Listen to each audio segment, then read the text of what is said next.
Hello everyone. Hope आप सभी लोग स्वस्थ होंगे, अच्छे होंगे। आज इस वीडियो में हम बात करेंगे अक्कल दाढ़ के बारे में, यानी कि आपके विजडम टूथ के बारे में। तो विजडम टूथ किसे कहते हैं? जो आपका लास्ट वाला दांत होता है, यानी कि एकदम आखिरी वाला एट्थ टूथ जो होता है, उसको हम अक्कल दाढ़ यानी कि विजडम टूथ कहते हैं। तो ज्यादातर पेशेंट्स के ये डाउट्स रहते हैं, उनके मन में एक क्वेश्चंस रहते हैं कि क्या अक्कल दाढ़ का सिर्फ एक लास्ट ऑप्शन यही रहता है कि उसे उनको निकलवाना पड़ता है? क्या अक्कल दाढ़ को हमेशा निकलवाना ही पड़ता है, क्या कोई और ऑप्शन नहीं रहता, या उसे बिना निकलवाए छोड़ सकते हैं? तो ऐसा बिल्कुल भी नहीं है। हमेशा जरूरी नहीं रहता है कि आप अक्कल दाढ़ को निकलवाएं ही। तो आज इस वीडियो में हम इसी विषय में बात करेंगे, इसी टॉपिक पे बात करेंगे कि कब कब और किन किन कंडीशंस में आपको अपनी अक्कल दाढ़ को निकलवाना पड़ सकता है। ऐसी क्या दांत में ऐसी कंडीशन आ सकती है, ऐसी क्या प्रॉब्लम आ सकती है जब आपको अपनी दाढ़ को निकलवाना पड़ सकता है। तो इस वीडियो को आप लास्ट तक जरूर देखें, ताकि आपको अच्छे से क्लियर हो सके सारी कंडीशंस के बारे में कि किन किन कंडीशंस में आपको अपनी दाढ़ को निकलवाना पड़ सकता है। और अगर आज आप हमारे चैनल पर नए हैं, अभी तक आपने हमारे चैनल को सब्सक्राइब नहीं किया है, तो साथ ही साथ चैनल को सब्सक्राइब भी कर लें और जो बेल आइकन है उसको जरूर क्लिक करें, ताकि आगे आने वाली वीडियोस के नोटिफिकेशंस आप तक पहुंचते रहें। मैं डॉक्टर शुभी कुबरेले पस्तोर आज इस वीडियो के माध्यम से आप सभी को आसान भाषा में समझाने की कोशिश करूंगी कि कब कब आपको ऐसी क्या क्या कंडीशंस आ सकती हैं, ऐसी क्या क्या प्रॉब्लम हो सकती हैं आपके दांत में, जब आपको अपनी अक्कल दाढ़ को निकलवाना पड़ सकता है। तो चलिए शुरू करते हैं और सबसे पहले समझते हैं हमारे विजडम टूथ के बारे में, यानी कि आपकी अक्कल दाढ़ के बारे में। अक्कल दाढ़ यानी कि हमारा जो आठवां दांत होता है उसको हम अक्कल दाढ़ बोलते हैं। अब आठवां दांत कैसे बोलते हैं? हमारे जो दांत होते हैं वो 4 क्वाड्रेंट में प्लेस होते हैं। First quadrant, second, third and fourth quadrant. तो जो first quadrant, second quadrant, third and fourth quadrant होता है, उसकी काउंटिंग होती है 1 to 8, then 1 to 8, 1 to 8 and 1 to 8। इसमें हम 8, हर क्वाड्रेंट में 8 दांत प्रेजेंट होते हैं, प्लेस होते हैं। जैसे कि आप यहाँ देख रहे हैं, ये सेंट्रल इंसाइजर है। जो चारों सेंट्रल इंसाइजर होते हैं उनका 1 नंबर होता है, और सेंट्रल इंसाइजर से लेकर थर्ड मोलर तक आप 8 तक काउंटिंग करते हैं। ऐसे ही आप चारों क्वाड्रेंट में 1 to 8 काउंटिंग करते हैं। तो जो हमारा लास्ट का दांत होता है उसे हम 8th टूथ बोलते हैं, यानी कि थर्ड मोलर जो होता है वो हमारा 8वां दांत होता है, जिसे आप आम भाषा में अक्कल दाढ़ बोलते हैं। तो जब भी आपकी जो अक्कल दाढ़ है वो सही तरीके से प्लेस है, सीधी तरीके से आ रही है, प्रॉपर उसमें कोई प्रॉब्लम नहीं हो रही है, ना उसमें कोई दर्द हो रहा है, ना ही वो आगे वाले दांत को कोई पुश कर रही है, तब ऐसी कंडीशन में आपको कोई दिक्कत नहीं होती, प्रॉब्लम नहीं होती। लेकिन प्रॉब्लम तब होना स्टार्ट होती है जब आपकी ये जो अक्कल दाढ़ है वो प्रॉपर उसको निकलने के लिए जगह ना मिल रही हो, इरप्शन के लिए प्रॉपर स्पेस ना मिल रही हो, और या फिर अगर अंदर वो जो आपकी अक्कल दाढ़ है वो अंदर फंसी हुई हो, या फिर टिल्ट हो गई हो। टिल्ट होने का मतलब है अंदर या फिर आपकी टेढ़ी पड़ी हो। तब ऐसी कंडीशंस में आपको प्रॉब्लम होना स्टार्ट हो जाती है। तो अक्कल दाढ़ को हम 3 कंडीशंस में देख सकते हैं कि किन किन कंडीशंस में, जो आपको अभी हम समझाने वाले हैं कि किन किन कंडीशंस में आपको निकलवाना पड़ सकता है। तो अक्कल दाढ़ को हम 3 कंडीशंस में देखते हैं। सबसे पहली कंडीशन होती है जब आपकी अक्कल दाढ़, अगर अंदर आपकी जो अक्कल दाढ़ प्लेस है, ऊपर से आपके को दिख नहीं रहे हैं लेकिन अंदर प्लेस है, और धीरे धीरे वो इरप्शन, उसका इरप्शन स्टार्ट हो रहा है, निकलना स्टार्ट हो रही है, लेकिन अंदर वो सीधी पड़ी है, उसमें कोई दिक्कत नहीं आ रही है, आपको कोई पेन नहीं हो रहा है, ना ही वो आगे वाले जो दांत होता है यानी कि जो सेकंड मोलर प्रेजेंट होता है, ना ही उसको पुश कर रही है, और प्रॉपर उसके निकलने के लिए यानी कि उसके इरप्शन के लिए प्रॉपर स्पेस प्रेजेंट है, अच्छे से जगह प्रेजेंट है, तब ऐसे कंडीशन में आपको एक्सट्रैक्शन की जरूरत नहीं पड़ती है। तब आपको उस दांत को निकलवाने की बिल्कुल भी जरूरत नहीं। लेकिन कभी कभी कई केसेस में ऐसा देखने को मिलता है कि जब जब कुछ कुछ पेशेंट्स में ऐसा देखने को मिला है कि जब जब उनका अक्कल दाढ़ इरप्ट हो रहा है, अक्कल दाढ़ जब उनकी निकल रही है, तो हो सकता है उसमें स्वेलिंग आ रही है, मसूड़ों में स्वेलिंग आ रही है, या फिर अगर थोड़े बहुत भी दांत इरप्ट हो रहा है, कस्प जो निकला है सिर्फ, तो उसकी वजह से जब कस्प आपका निकल जाता है तो वहां का मसूड़ा खुल जाता है, जिसकी वजह से वहां पर खाना फंस सकता है, और खाना फंसने की वजह से उस जगह पर इन्फेक्शन हो सकता है। तो इन्फेक्शन अगर जहाँ वहां पर हो रहा है, स्वेलिंग आ रही है, तो इस कंडीशन में भी आपको उस दांत को सर्जिकली रिमूव करवाने की कोई जरूरत नहीं होती है। आपको अक्कल दाढ़ का एक्सट्रैक्शन बिल्कुल भी नहीं करवाना है। इस कंडीशन के लिए एक ट्रीटमेंट, एक प्रोसीजर किया जाता है जिसे ओपर्कुलेक्टोमी बोला जाता है। इस प्रोसीजर में आपका जो ऊपर का मसूड़ा है, सिर्फ उस मसूड़े को प्रॉपर एनेस्थेटाइज करके, उस एरिया को प्रॉपर एनेस्थेटाइज करके उस ऊपर वाले जो मसूड़ा है उसको रिमूव कर देते हैं, ताकि जो अंदर जो प्रेजेंट है, आपका जो अक्कलदार प्रेजेंट है, वो अच्छे से उसको प्रॉपर और अच्छे से जगह मिल सके, स्पेस मिल सके और वो प्रॉपरली अपने टाइम से इरप्ट हो सके। इस कंडीशन में आपको अपने अक्कलदार को एक्सट्रैक्शन बिल्कुल भी नहीं करवाना है और प्रॉपरली वो अपने टाइम से इरप्ट हो जाता है, जिसमें आपको उस दांत में भी और उसके आगे वाले जो सेकंड मोलर है उसमें भी कोई दिक्कत नहीं होती और धीरे धीरे करके आपका दांत भी अच्छी तरीके से निकल जाता है। अब सेकंड कंडीशन हमारे अक्कलदार की क्या हो सकती है उसके बारे में हम बात करते हैं। तो जब भी आप अपने दांतों का एक्सरे करवाते हैं और अपने दांतों में आप देखते हैं कि जो आपकी आखिरी दाढ़ है, अक्कलदार है, वो अंदर इम्पैक्टेड है, यानी कि आपकी टेढ़ी पड़ी है, फंसी पड़ी है, प्रॉपर अच्छे से निकल नहीं रही है।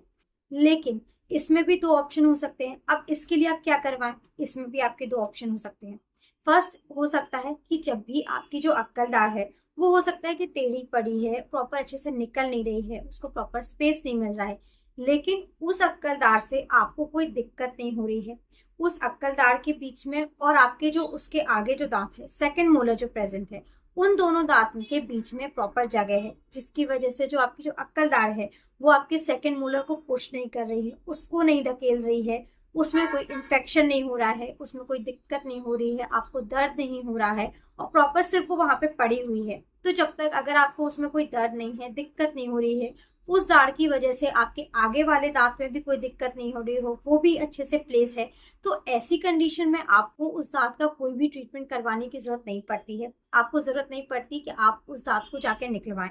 लेकिन अब सेकंड ऑप्शन होता है कि अगर आपकी वो जो अक्कलदार है वो धीरे धीरे करके इरप्शन के स्टेज पर आए, धीरे धीरे करके निकलना स्टार्ट हो, शिफ्टिंग उसकी स्टार्ट हो जाए और शिफ्टिंग होते होते वो धीरे धीरे करके जो आगे वाला दांत है, यानी कि जो आपकी सेकंड मोलर है, थर्ड मोलर के आगे जो आपका सेकंड मोलर प्रेजेंट है, उसको धीरे धीरे करके पुश करना स्टार्ट कर दे। पुश करने की वजह से हो सकता है कि आपके सेकंड मोलर में भी दिक्कत आना स्टार्ट हो जाए, उसमें भी आपको दर्द हो जाए और शिफ्टिंग की वजह से जो आप अगर जो आपके आगे वाला दांत है उसमें टकरा रहा है, वो थर्ड मोलर आपका जो अक्कलदार है वो आगे वाले दांत में टकरा रही है, उसको प्रॉपर स्पेस नहीं मिल रही है, जगह नहीं मिल पा रही है, अच्छे से वो निकल नहीं पा रहा है, तो ऐसे केसेस में हो सकता है कि आपको वहां पे इन्फेक्शन हो जाए, वहां पे आपको दर्द भी होना स्टार्ट हो सकता है, स्वेलिंग आ सकती है और इसकी वजह से आपके जो आगे वाला दांत है उसमें भी दर्द होना स्टार्ट हो सकता है, उसमें भी दिक्कत होना स्टार्ट हो सकती है। तब ऐसी कंडीशन में आपके पास ऑप्शन यही बचता है कि आप अपने अक्कलदार का, यानी कि आपके थर्ड मोलर का, आप अपना एक्सट्रैक्शन करवा लें, ताकि अगर आप जब भी जल्द से जल्द उसका एक्सट्रैक्शन करवा लेंगे तो जो आपके अक्कलदार के आगे जो सेकंड मोलर है वो भी प्रॉपर्ली सेफ रहेगा, वो भी बचा रहेगा और आपका जो अक्कलदार की वजह से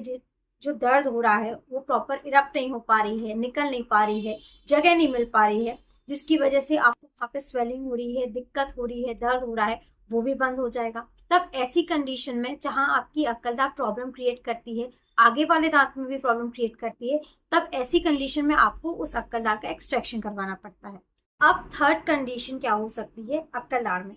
तो थर्ड कंडीशन ये होती है कि कब आपको ये कंपलसरी ही हो जाता है, जरूरी ही हो जाता है कि आप उस अक्कलदार को निकलवाएं ही।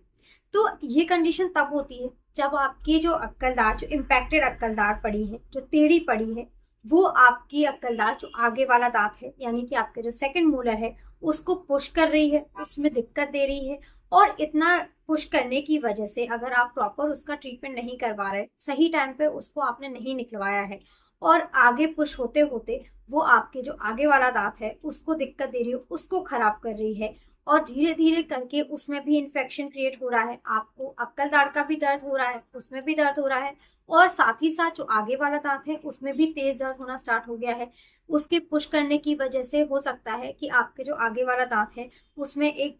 प्रॉपर होल टाइप का बन गया हो, उसमें दिक्कत दे रही हो, पुश होने की वजह से उसमें इन्फेक्शन हो रहा हो, पस बन रही हो। तब ऐसी कंडीशन में जब भी आप अपने डेंटिस्ट के पास जाके प्रॉपर चेकअप करवाते हैं, देखते हैं, तो आप ये समझेंगे कि आपके जो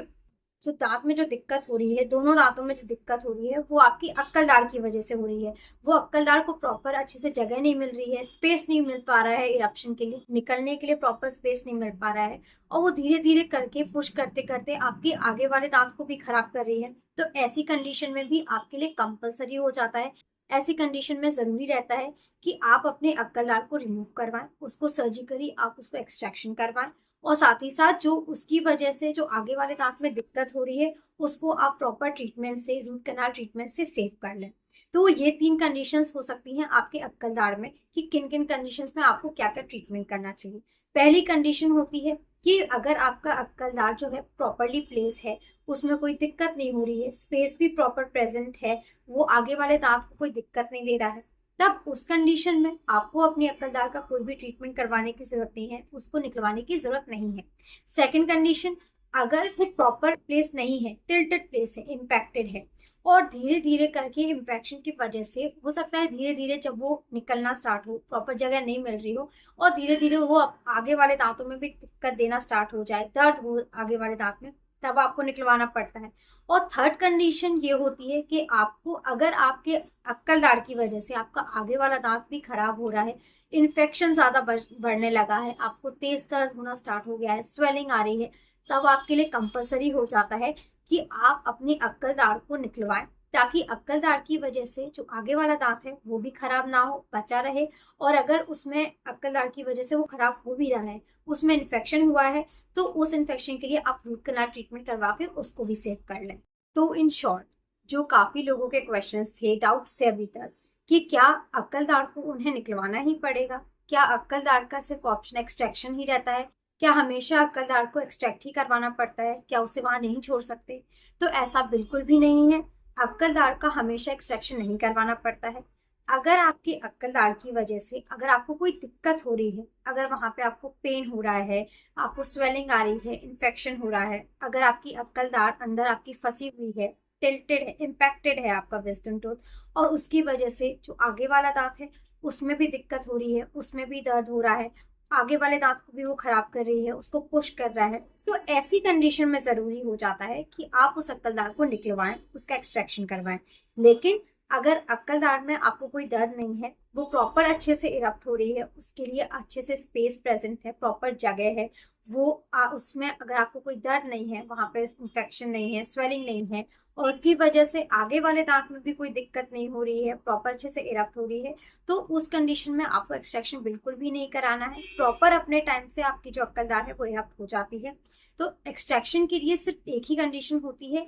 कि अगर आपकी अक्कल दाढ़ से आपको कोई दिक्कत हो रही है, प्रॉब्लम क्रिएट कर रही है, आगे वाले टूथ को खराब कर रही है, या फिर वो इम्पैक्टेड है, उसमें दर्द हो रहा है, इन्फेक्शन आ रहा है, तभी कंपलसरी होता है, तभी जरूरी रह जाता है कि आप उस अक्कल दाढ़ का एक्सट्रैक्शन करवा। तो उम्मीद है आपको ये सारी कंडीशंस अच्छे से समझ आ गई होंगी कि कब कब और किन किन कंडीशंस में आपको अपनी अक्कल दाढ़ को निकलवाना पड़ता है, एक्सट्रैक्शन के लिए जाना पड़ता है। होपफुली आपके सारे डाउट्स और सारे क्वेश्चंस अच्छे से क्लियर हो गए होंगे। आपके जो भी डाउट्स थे कि क्या क्या कंडीशन ऐसी हो सकती हैं कि आपको अक्कल दाढ़ को निकलवाना चाहिए या बचाना चाहिए, तो होपफुली ये सारी चीजें क्लियर हो गई होंगी। लेकिन अगर फिर भी आपके कोई भी डाउट्स हैं या कोई भी क्वेश्चंस हैं इससे रिलेटेड, तो आप हमें हमारे कमेंट सेक्शन में पूछ सकते हैं। अगर आपको ये हमारा वीडियो अच्छा लगा है, पसंद आया है, हेल्पफुल लगा है, तो इसे ज़्यादा से ज़्यादा लोगों तक ज़रूर शेयर करें। और अगर आप हमारे चैनल पर आज नए हैं, अभी तक आपने हमारे चैनल को सब्सक्राइब नहीं किया है, तो हमारे चैनल को सब्सक्राइब ही कर लें, और साथ ही साथ जो बेल आइकन है उसको भी क्लिक कर लें, ताकि आगे आने वाली वीडियोज़ के नोटिफिकेशंस आप तक पहुँचते रहें। Thank you so much. Have a nice day and keep smiling.